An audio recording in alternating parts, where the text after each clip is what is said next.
This is the White Horse.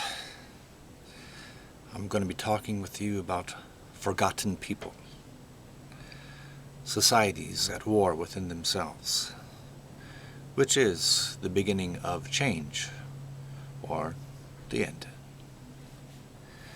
Forgotten people are homeless people, prison people, and the older aged people in our current culture. There could be more to come. Society has at this point taken a somewhat separatist view to people who don't fit in, who are the undesirables. But who is creating these people? And who is naming these people as such? Not me. Society must function as a whole for its best interaction and total evolution.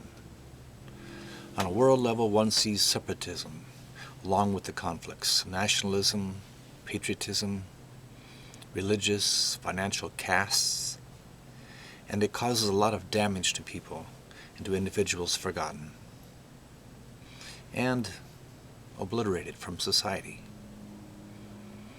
It is an anchor dragged by a boat for a culture. One must never forget that all the people you see here today are spirits that in totality you must never forget or deny. What ultimately from you is kindness on the long term. Within the United States there are forgotten people. People are afraid to view them, afraid to interact with them, and fearful of becoming one of them themselves. There but for fate, go I, comes to mind.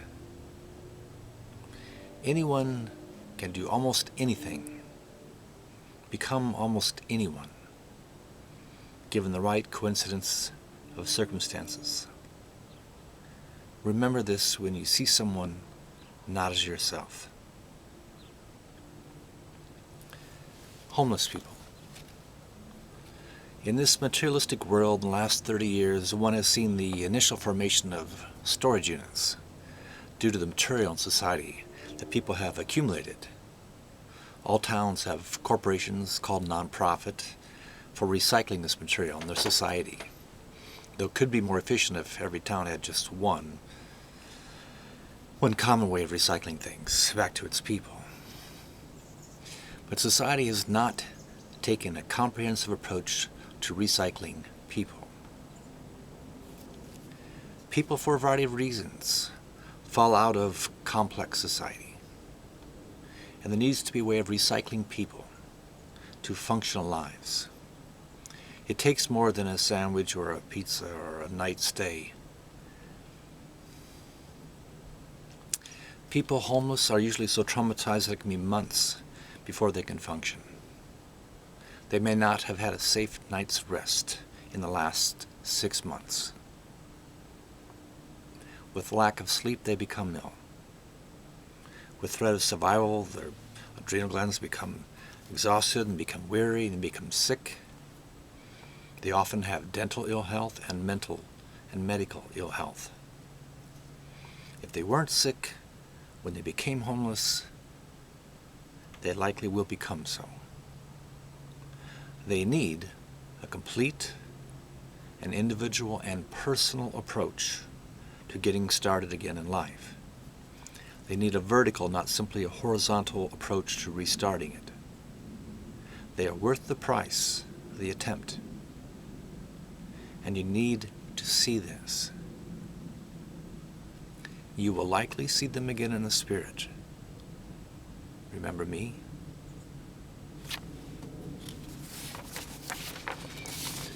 Society is too complex in most places of the world to simply give homeless people a lettuce and cheese sandwich and a tomahawk and send them out into the urban jungle or the prairie on their own. First of all, there is no public land left for most people to go and survive. Laws prevent it. To function in the West at this time, in most occupation, one needs a car, a phone, and a computer, internet, plus food and gas, money. Homeless people are denied even mail The U.S. Postal Service will not give a P.O. box to anyone unless they already have a residence. The Postal Service may give someone a general delivery allowance for 1 month, but that is it. Why would you all oppress the already oppressed? Yet this is how it's done in the United States. Homeless people cannot even officially mail a letter because return address is technically required. Where is their return address? How are you going to restart society when homeless people are denied communication? The price for not including all people in society is devastating to society as a whole. Other people excluded in society is that 50% of people who are trying to survive financially and not yet become homeless. They're constantly being squeezed. They're financially oppressed. When one is homeless, the daily extraction effort can be huge. You have seen people pushing around carts filled with their last possessions. Why would you stop and have the police take away from them their last possessions, leaving them more without? Yet this is done routinely in some cities. A piece of cardboard, while not of value to you in your Mercedes, is their mattress, their insulation from cold concrete. Why would you take away from the poor? If you're trying to kill them, you are trying to kill me. Your judgment will be written in your own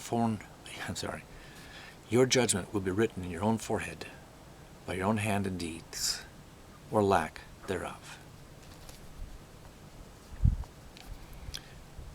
The second group of people are prison people. I'm a criminal, and I do not see that the way of the world isn't like me. The U.S. now has private incarceration prisons being run due to the accumulating number of punished people being removed, at least temporarily, from society. Such is the face of the U.S. today in the world. Capitalism plus money, plus business, plus penal system, plus legal system. This is completely destructive. One must ask, what is wrong with the U.S. society that so many people in this falsely free society are punished? It is a fear and punishment system, not good for people's actual lives or their spirit.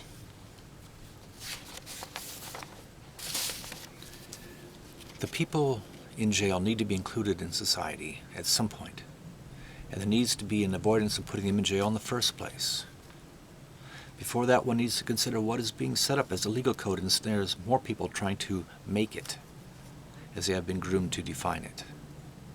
We are putting so many people in jail that there will be few left unaffected by it. 1 in 4 men, has been said, have been put in jail some time.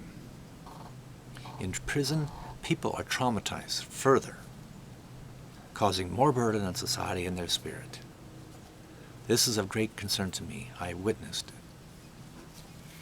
The continuing traumatization of people in this world, all for the benefit of a relatively few, rich and egoist, who want to run society based on the intellectually and usually self-serving views, is counter-progress.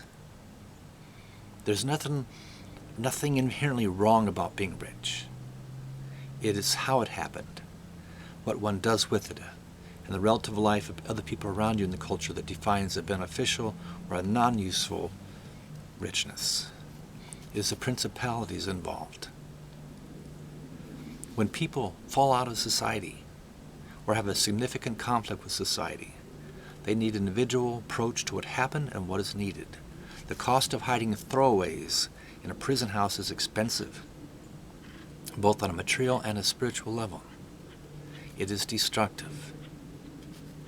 Care needs to be given people and a look at how one has gotten where they are. Help is needed, not punishment usually. That is not to say there aren't some people immediately dangerous to their fellow man, but far too many people are being reprimanded. Society has to reverse itself from the punishment, fear, and pressurized direction in the U.S. culture